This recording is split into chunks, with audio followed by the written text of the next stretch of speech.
Miss McNeel, thank you for being here. Thank you for the dedicated men and women who serve under your command.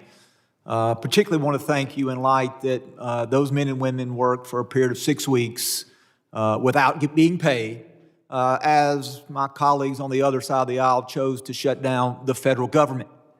But they continue to come to work. They continue to protect the traveling people.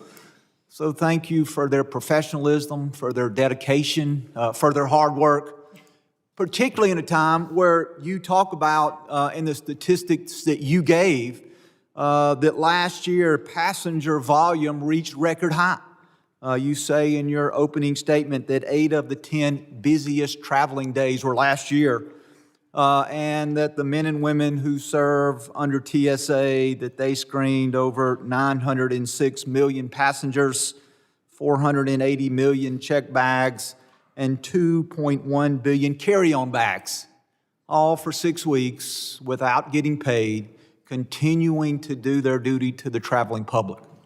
You also mentioned in your opening statements some challenges, opportunities that lie ahead.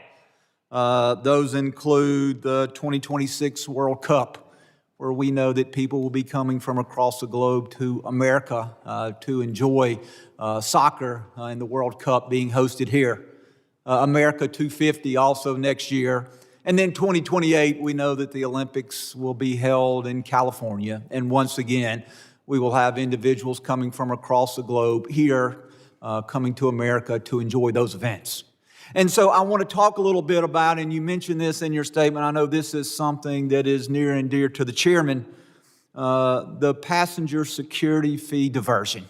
For now, some 20 years, we've seen a diversion of those funds that were originally set up, $5.60 for a one-way ticket, $11.20 for a round-trip ticket, for reinvestment back into aviation security. We know that some 20 years ago, before most of us were here in Congress, that a decision was made to divert some of those fees. And that diversion now totals roughly $1.6 billion a year. Also in your statement, not only we talk about the diversion of those fees, but we talk about the Aviation Security Capital Fund, which also was established some 20-some-odd years ago. Originally, $250 million was set aside in revenue to screen luggage that is checked by passengers. And we've seen that that number has not increased now for 20 years.